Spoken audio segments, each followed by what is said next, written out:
Hello दोस्तों, welcome to my YouTube channel. मैं हूं आलोक कुमार, आप देख रहे हैं एक युवा यूट्यूब चैनल। आज हम बात करेंगे सरलीकरण यानी सिंपलीफिकेशन के बारे में। तो ये जो सिंपलीफिकेशन है, हर एक चैप्टर में मैथमेटिक्स का कोई भी हम चैप्टर उठा लें, अगर हमें कोई भी प्रश्न सॉल्व करना है तो कहीं भी सिंपलीफिकेशन की जरूरत पड़ जाती है। तो इस सिंपलीफिकेशन एक तरह से ये समझ लो, जिस तरह से हमारे शरीर में रीढ़ की हड्डी का काम होता है, उसी तरह ये सिंपलीफिकेशन हमारे मैथमेटिक्स में काम आता है। तो सिंपलीफिकेशन को आज हम समझेंगे एकदम एकदम एकदम जीरो से, मतलब आखिर जितने भी माइनस प्लस का पूरा खेल क्या है और जो भी हमारा बोर्ड मास है वो सारी चीजें समझेंगे। तो चलिए करते हैं हम आज की क्लास शुरू।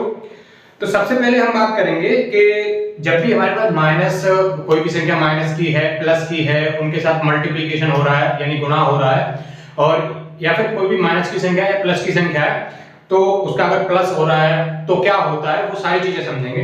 तो देखते हैं।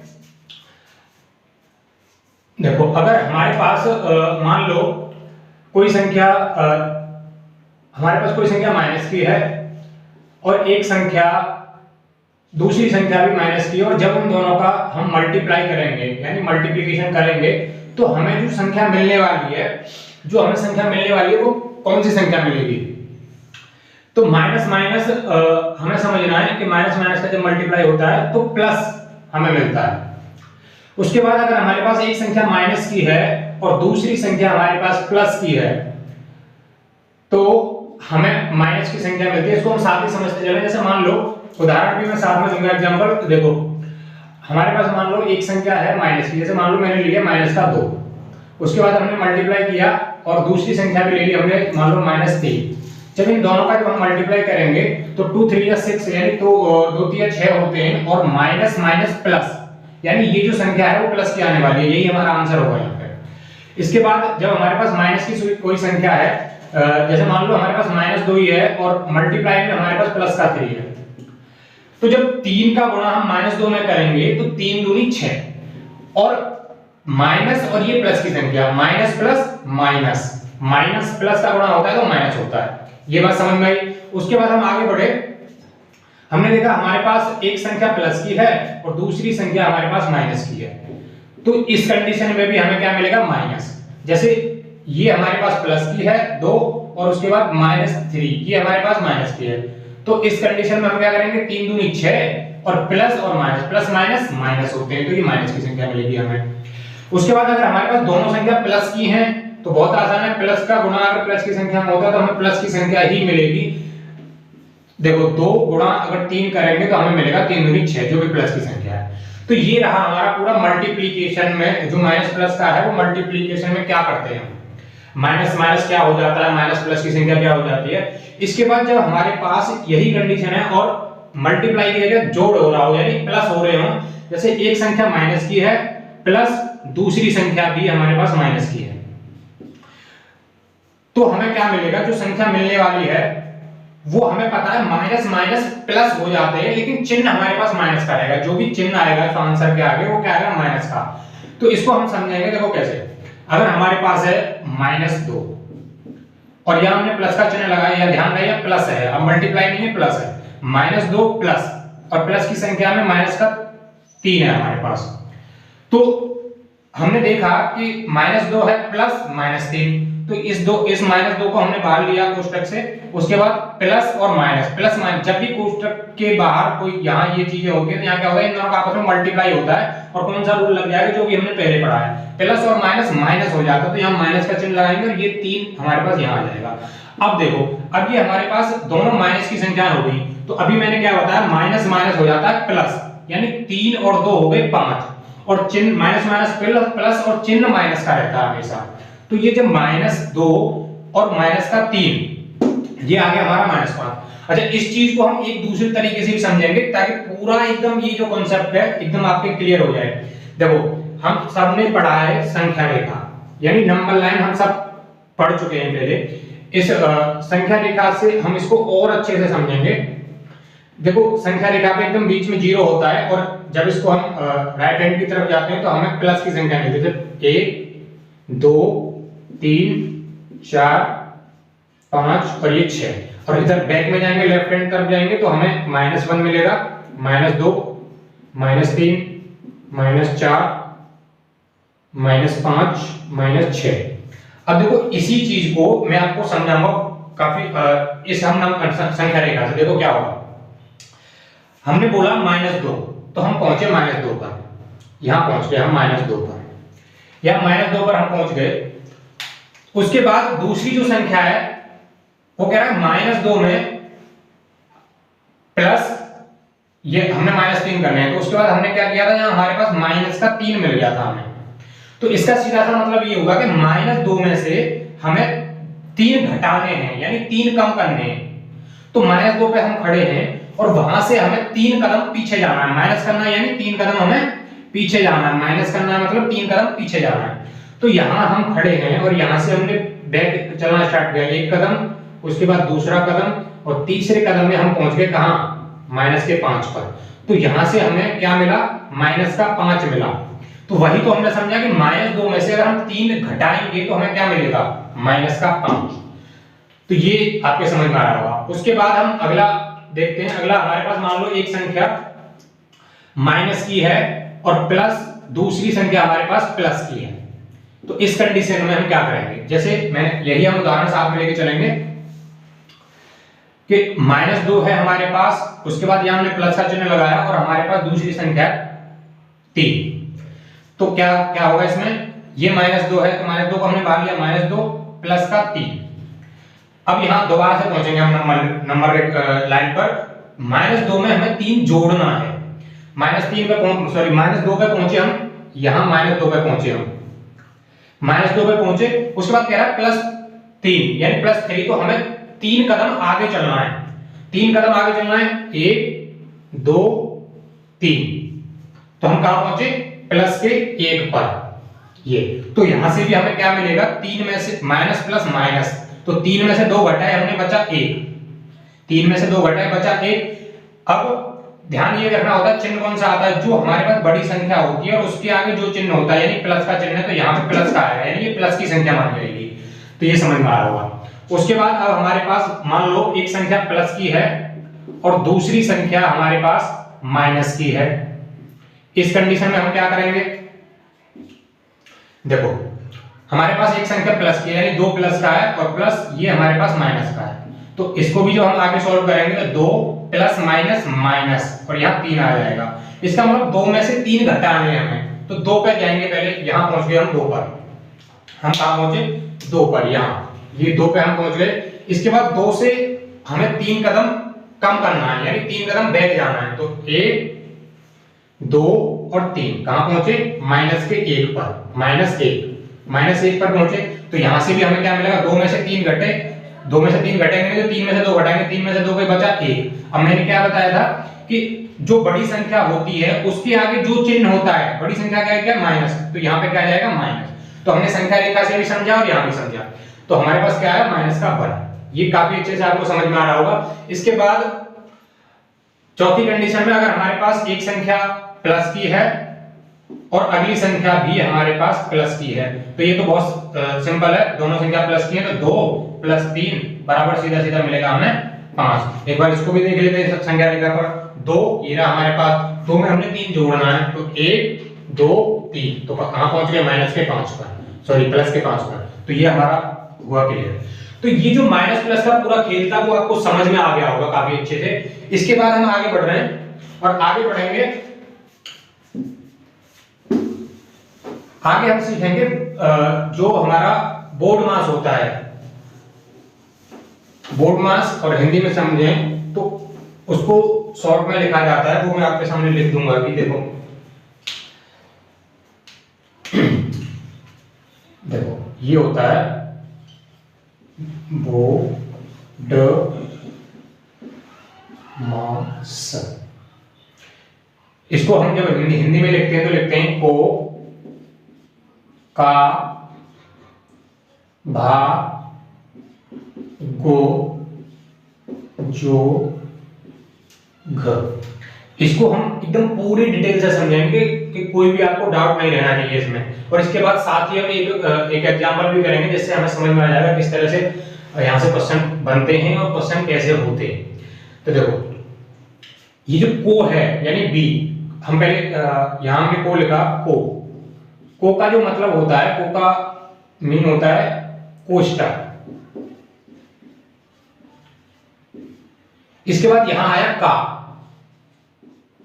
तो ये जो का मतलब होता है वो क्या होता है पहले वो समझ लेते हैं। देखो हमने कोई भी हमारे पास एक वस्तु है, उसका 1/2 यानी आधा, उसका आधा। जैसे मान लो हमारे पास 50 रुपए है, तो 50 का आधा, तो 50 का माने होता है, का मतलब होता है गुणा, तो 1/2, 2 से ही कट जाएगा, यहाँ 25 आ जाएगा, यानी 50 का आधा 25 होता है, हम सबको पता है। तो ये मतलब होता है का। तो यहाँ का जो मतलब होता है वो होता है गुणा, गुणा मतलब होता है यहाँ। तो इसको अभी और डीपली हम एग्जांपल से समझेंगे। इसके बाद को का भा, भा माने भाग यानी डिवाइड। उसके बाद इससे होता है गो मतलब गुणा, मल्टीप्लिकेशन।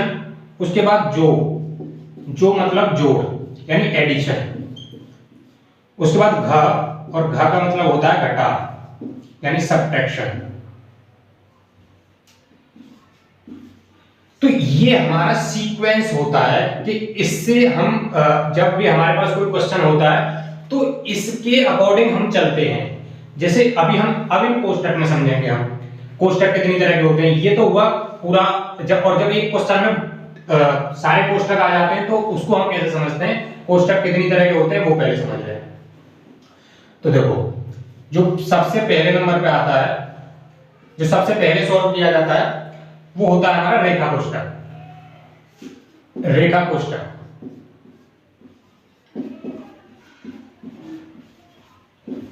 तो रेखा कोष्टक कैसे होता है, बस एक लाइन संख्याओं के ऊपर होती है इस तरह से।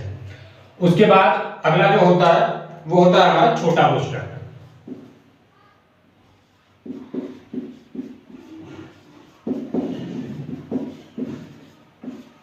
छोटा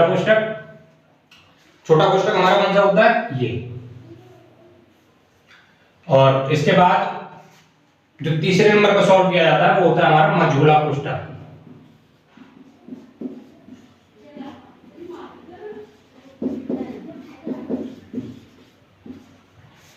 इसका चिन्ह क्या होता है, देखो ये इस तरह से इसका चिन्ह होता है। और जो सबसे एंड में जो सॉल्व किया जाता है वो होता है हमारा बड़ा कोष्टक।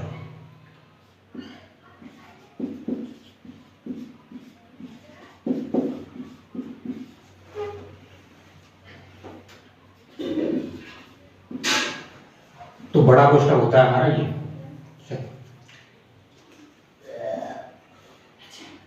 बड़ा कोष्टक होता है ये।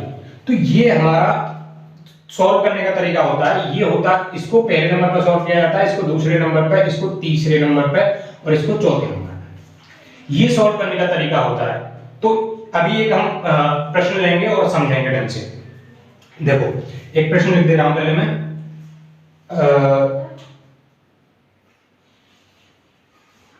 4 डिवाइडेड बाई, उसके बाद है हमारे पास ये मझला कोष्टक, उसके बाद 2 + 1 माइनस छोटा कोष्टक 3 डिवाइडेड बाई 1 + 2 और इसके ऊपर रेखा कोष्टक, उसके बाद छोटा कोष्टक बंद, मझला बंद और बड़ा। ये हमारे पास प्रश्न है। तो इसको सॉल्व कैसे करेंगे ये हम समझेंगे। तो देखो अभी हमारे सामने ये जो प्रश्न है इसमें सारे चिन्ह आ रहे हैं और सारे कोष्टक आ रहे हैं। तो इसको जब हम समझेंगे तो हम समझेंगे किस तरह से, किस तरीके से इस सवाल को सॉल्व किया जाता है कि हमारा आंसर गलत ना आए कभी भी। अगर आप स्टेप बाय चलोगे तो कभी भी आंसर गलत नहीं आ सकता। देखो इस वाले सवाल में हमने देखा कोष्टक हैं और कोष्टक भी 1 2 3 और 4 तरह के कोष्टक हैं, यानी 4 तरह के जो कोष्टक होते हैं चारों इस सवाल में हमें देखने को मिल रहे हैं।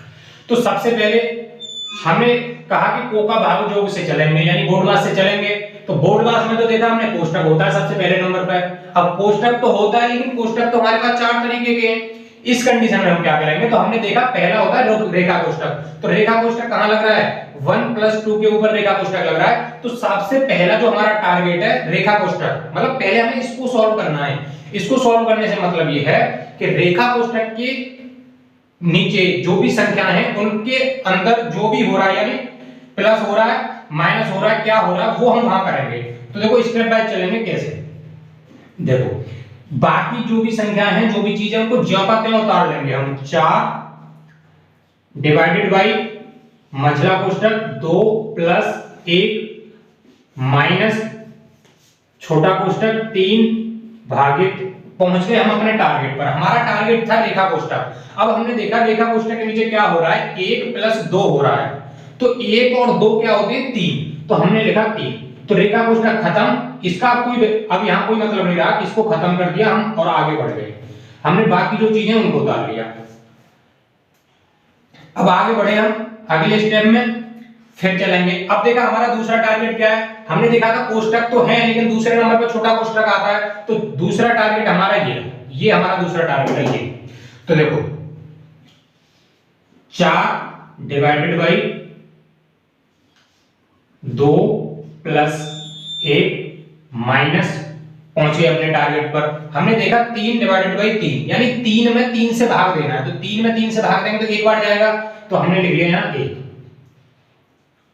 तो ये हमारा खत्म।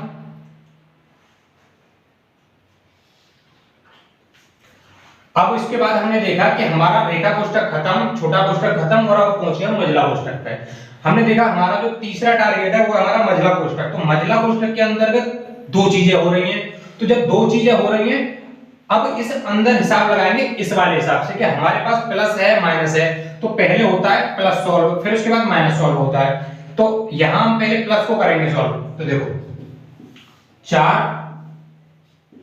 भागित 2, 2 और 1 3, और माइनस का 1। तो अभी हमने हटाया नहीं है मझला कोष्टक को।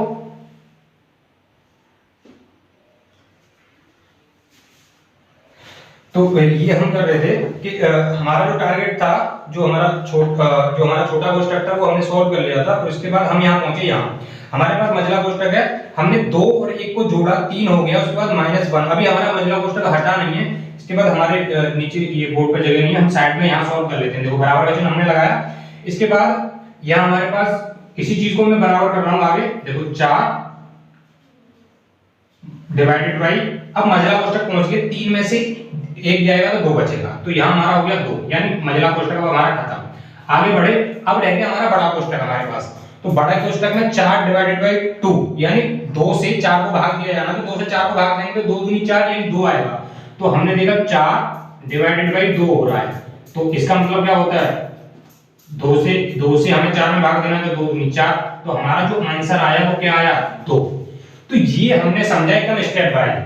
तो हमारा टारगेट, बस अपना टारगेट ध्यान रखना है और उस पे ही सबसे पहले पहुंचना है, उसको सॉल्व करना है। फिर उसके बाद दूसरे टारगेट को, फिर तीसरे टारगेट को, फिर चौथे टारगेट को हमें सॉल्व करना होता है। जब भी हम स्टेप वाइज करते हैं, ये हमारा पहला स्टेप होता है, ये दूसरा, ये तीसरा, इस तरह से जब हम करेंगे तो कभी भी सरलीकरण के सवाल गलत नहीं हो सकते सिंपलीफिकेशन के। इन्हीं हिसाब से, इस हिसाब से हम चलेंगे तो कभी भी कोई भी क्वेश्चन हमारा गलत नहीं हो सकता। तो ये आज हमने समझा सरलीकरण। सरलीकरण के बारे में जितनी भी चीजें थी वो हमने सारी एकदम नीचे से पढ़ी हैं, और ये आपको आई होप आपको एकदम समझ में आई होगी। तो आज की क्लास में बस इतना ही, मिलते हैं अगली क्लास में।